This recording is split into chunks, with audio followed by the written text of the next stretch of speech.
नमस्कार दोस्तों, आप सभी का स्वागत है मेरे छोटे से हरे भरे टेरेस गार्डन में, जिसमें इस समय बहुत से रंगों के फूल खिले हुए हैं और उन्हीं में से एक फूल है अडेनियम का, जो कि देखने में बेहद सुंदर है और बहुत ही आकर्षक लगता है।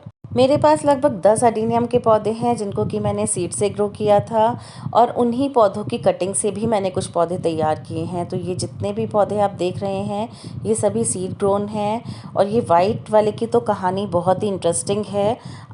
ये पौधा जिन्होंने भी मुझे दिए थे इसके सीड, उनके पास सिर्फ पिंक कलर के सीड्स थे। पता नहीं कहाँ से उनमें से ये वाइट कलर का निकल आया। और ऐसा मेरे साथ अक्सर होता है कि सीड्स मैं किसी और कलर के फूल के कलेक्ट करती हूँ, लेकिन जब उन्हें रोपती हूँ दोबारा तो फूल किसी और कलर के निकलते हैं या फिर वाइट कलर के निकलते हैं। तो अगर आपके साथ भी ऐसा हुआ है कभी, तो मुझे कमेंट करके ज़रूर बताइएगा। तो ये 3 से 4 अडेनियम मेरे ऐसे हैं जिनको कि मैंने कटिंग से ग्रो किया था, तो इनकी शेप बिल्कुल ही अलग दिखाई देती है। वो भी मैं आपको बाद में बताऊँगी। पहले वो बात करते हैं जिस पर मैंने ये वीडियो बनाया है। कुछ मेरे अडेनियम के पौधे ऐसे हैं जिन पर कि बहुत ही अच्छी फ्लावरिंग हो रही है, साथ ही साथ कुछ ऐसे भी हैं जिन पर कि अभी तक एक बार भी इस सीज़न में फ्लावरिंग नहीं हुई है।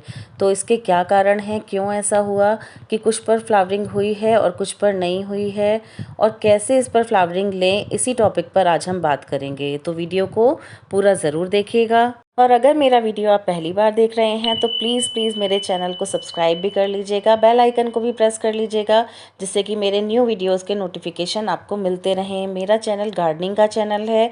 आपको इस पर गार्डनिंग से रिलेटेड काफ़ी सारे वीडियोस मिल जाएंगे, जिनमें कौन सी कटिंग कब लगानी चाहिए या किस पौधे की कैसे देखभाल करनी चाहिए, इस पर काफ़ी सारे वीडियोज़ हैं। तो सबसे पहले बात करते हैं कुछ पौधों पर फूल ना आने का कारण। तो जो अडेनियम का पौधा है, उस पर करीब 1.5 से 2 साल का जब प्लांट हो जाता है, तब पहली फ्लावरिंग होती है।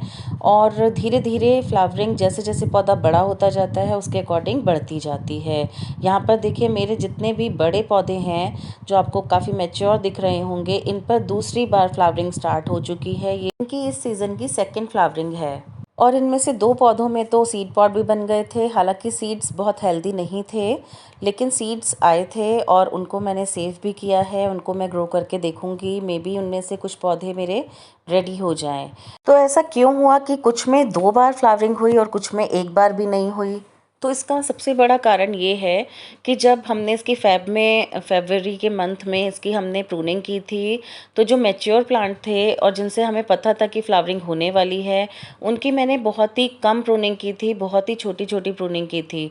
लेकिन जो कुछ पौधे मेरे ख़राब हो गए थे, जिनकी मुझे हार्ड प्रूनिंग करनी पड़ी थी या जिनकी बहुत ही नीचे से मैंने प्रूनिंग की थी, वो 2-3 पौधे ऐसे थे जिनमें की फ्लावरिंग नहीं हुई है। तो ये चीज़ आपको ध्यान रखनी है कि जब सीज़न आने पर आप इसकी प्रूनिंग करें, तो इसकी बहुत ज़्यादा प्रूनिंग ना करें, बहुत ज़्यादा स्टेम को कट ना करें, क्योंकि फ्लावरिंग का जब टाइम होता है और अगर उस समय आप इसकी ज़्यादा हार्ड प्रूनिंग कर देंगे, तो पौधे में फ्लावरिंग तो होगी लेकिन लेट। तो टाइम से लेट होने की वजह से अगर साल में 3 बार फूल खिलते हैं, तो इसमें 2 ही बार खिलेंगे।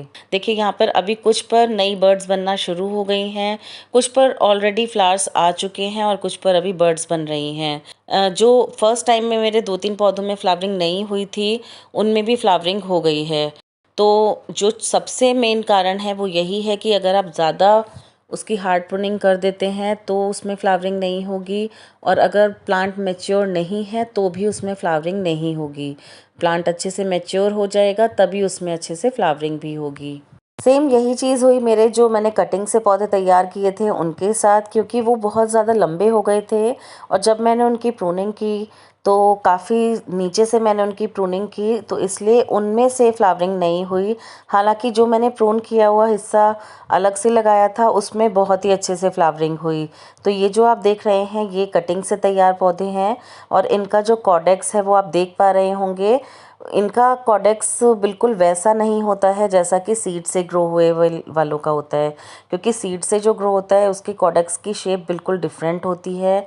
वो नीचे से ही बहुत ही सुंदर शेप में होता है, जबकि ये जो कटिंग से हम ग्रो करते हैं, उसमें धीरे धीरे समय के साथ साथ जो रूट्स होती हैं, बस वही मोटी होती जाती हैं। बाकी जो स्टेम का पार्ट होता है वो उतना मोटा नहीं होता है जो कि सीड से ग्रो हुए हुए प्लांट का होता है।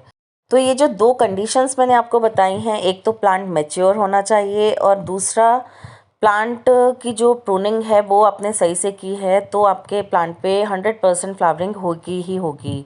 लेकिन बावजूद इसके भी अगर फ्लावरिंग नहीं होती है तो आप एक काम कर सकते हैं, आपके जिस भी प्लांट पर फ्लावरिंग नहीं हो रही है उसकी आप इस तरीके से सारी पत्तियां कट कर दीजिए। सिर्फ टिप की 3-4 पत्तियों को छोड़कर सारी पत्तियों को आधा जैसे मैं काट रही हूँ इसी तरीके से कट कर दीजिए। बस कट करते समय आपको ध्यान रखना है कि कहीं सीजर्स का कट इसकी किसी भी एक्स्ट्रा ब्रांच पर ना लग जाए या ब्रांच के किसी भी एज पर ना लग जाए, क्योंकि जहाँ पर इसमें एक भी कट लगेगा तो वहीं से इसमें इन्फेक्शन हो सकता है, फंगस लग सकती है, फंगस अटैक हो सकता है। तो इस तरीके से सारी पत्तियां आप हटा देंगे। उसके बाद इसको आप 1-2 दिन के लिए चाहे तो कवर्ड एरिया में रख दीजिए जिससे इसको बारिश का पानी ना लगे, क्योंकि बारिश के पानी से भी इसको इन्फेक्शन हो सकता है। तो आपको इस चीज़ का भी ध्यान रखना है।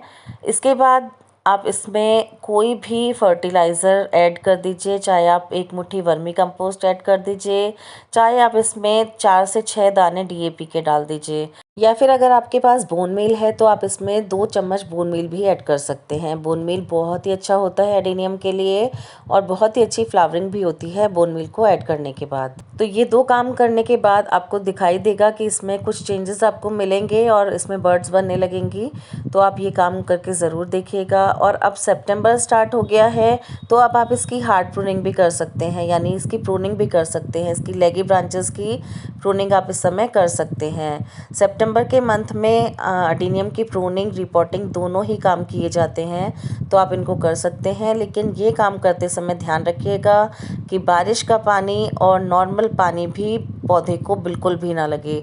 कटे हुए भाग पे अगर पानी लग जाएगा तो इन्फेक्शन का 100% चांस है। तो फ्रेंड्स, आज का ये वीडियो आपको कैसा लगा मुझे कमेंट करके ज़रूर बताइएगा।